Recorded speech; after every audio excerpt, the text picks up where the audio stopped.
Imagine waking up tomorrow in a world without plastic. No phone, no toothbrush, no glasses, no car, even the clothes you're wearing, gone. That's because nearly everything around us, from hospital equipment to computers to spacecraft, depends on plastic. But here's the twist. This miracle material that built the modern world was born by accident. And today, it's one of our biggest environmental challenges. Plastic shaped our cities, our technology, even our culture. Yet, it also threatens the very planet that made it possible. So how did it all begin? How did a cheap, flexible invention change everything? From fashion to food, from medicine to war. Today, on Simple Things, Surprising Histories, we're uncovering the strange, fascinating, and sometimes troubling story of plastic, humanity's most useful mistake.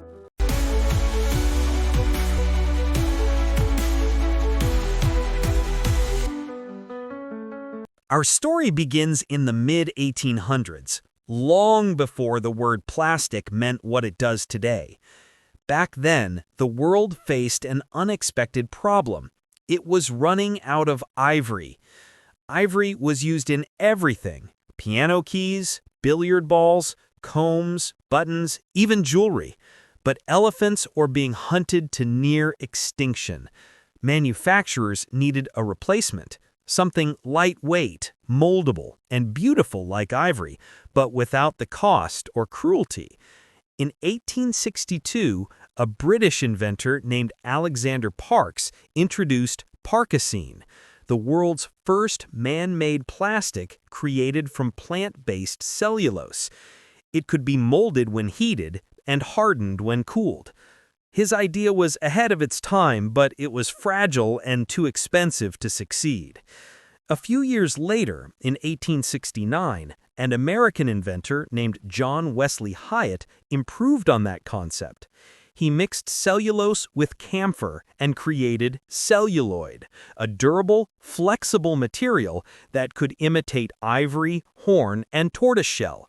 Hyatt even won a prize for helping to save elephants.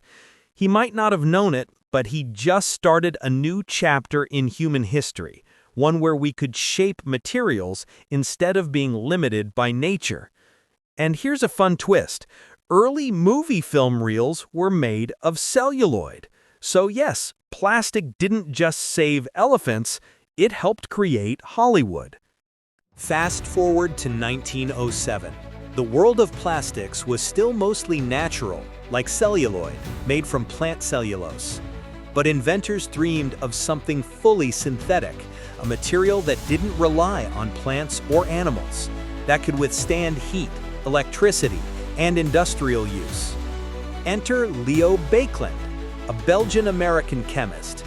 He set out to create a new type of resin for electrical insulation. Instead, he accidentally invented Bakelite, the first fully synthetic plastic.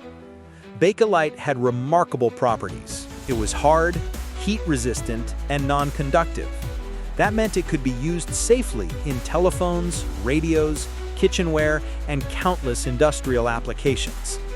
Bakelite famously called it the material of 1,000 uses. And he was right. For the first time, humans could create a plastic entirely from scratch, with properties tailored to the task. The synthetic revolution didn't stop there. By the 1930s, chemists developed polystyrene, nylon, and polyethylene, plastics that were flexible, strong, and cheap to produce. Nylon, for instance, became a sensation in fashion, making stockings affordable and durable. Polyethylene changed packaging forever, keeping food fresh longer and enabling lightweight containers. Suddenly, plastic wasn't just a substitute for ivory or a curiosity for inventors.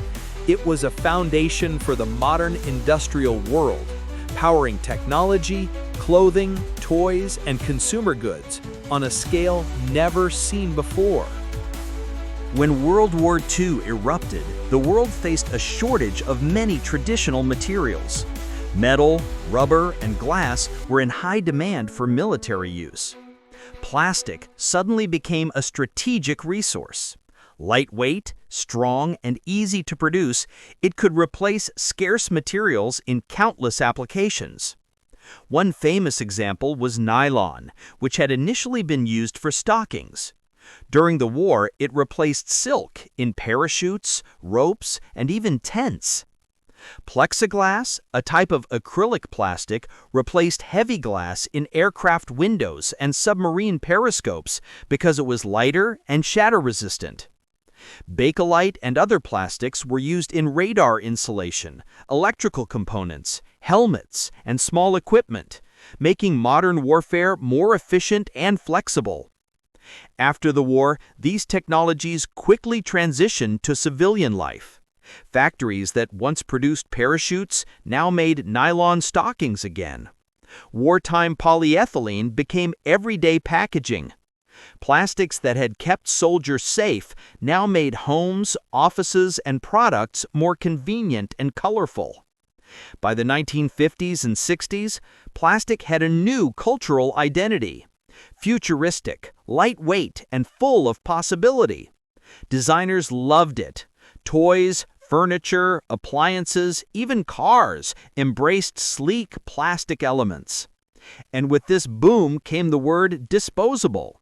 For a brief time, it seemed like magic. Everything could be cheap, colorful, and easy to replace, all thanks to plastics that had once helped win a global war. By the 1950s and 60s, plastic had become impossible to escape. It was flexible, waterproof, lightweight, and cheap, the perfect material for modern life. Plastic packaging kept food fresh longer, containers made storage and transport easier, and synthetic fabrics replaced cotton and wool in clothing. Manufacturers realized something powerful. Single-use plastics meant constant sales. Disposable cups, plates, bottles, and bags became everyday items. Suddenly, convenience was everywhere. Plastics made life easier, cleaner, and more colorful, and at the time, almost nobody questioned the cost. But there was a hidden problem.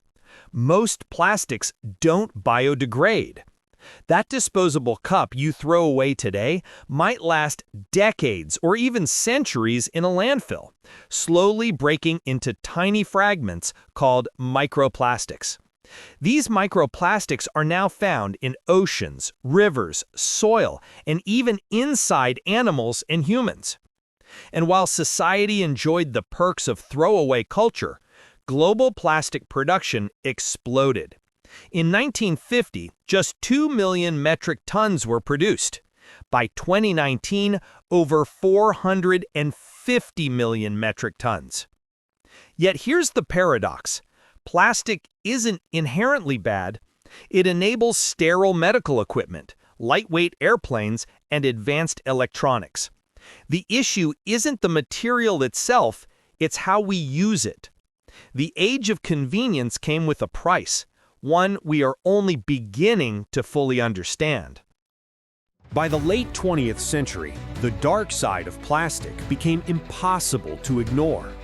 In 1997, scientists discovered the Great Pacific Garbage Patch, a massive accumulation of plastic debris floating in the North Pacific Ocean, estimated to be twice the size of Texas. Meanwhile, microplastics, tiny fragments less than 5 millimeters, began appearing everywhere, in rivers, oceans, soil, and even inside fish and shellfish.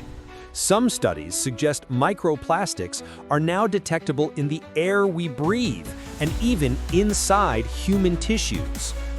Global plastic production had skyrocketed.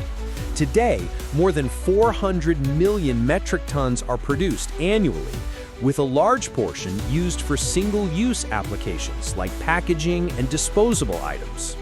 Consider this surprising fact. The same polymers used in disposable bottles are also used in heart valves, surgical implants, and spacecraft insulation. The difference isn't the plastic, it's the application.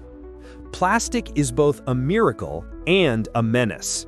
Its versatility and durability have powered human progress, but careless use has turned it into a global environmental crisis. So what's next for plastic? Scientists and engineers are racing to create solutions. One promising approach is bioplastics, plastics made from renewable resources like cornstarch, algae, or cellulose that can biodegrade under controlled conditions. There are also researchers exploring plastic-eating bacteria and enzymes capable of breaking down polymers that normally persist for decades or centuries.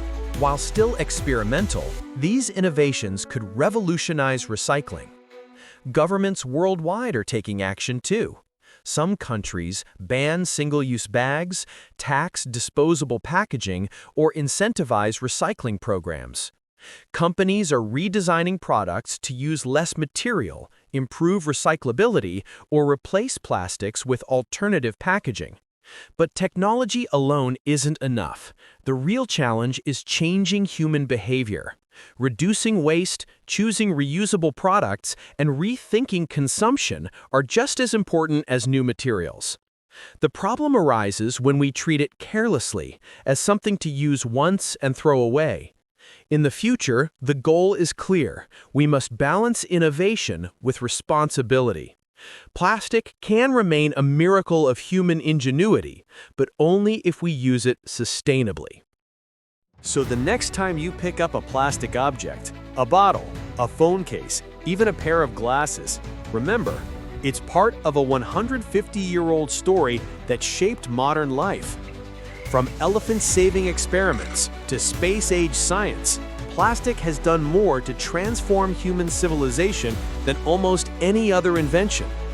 But its future depends on one simple question: can we rethink how we use it before it buries the planet that made it possible? If you enjoyed uncovering this surprising history, don't forget to like, share, and subscribe to Simple Things Surprising Histories. Because sometimes the smallest everyday things hold the biggest stories.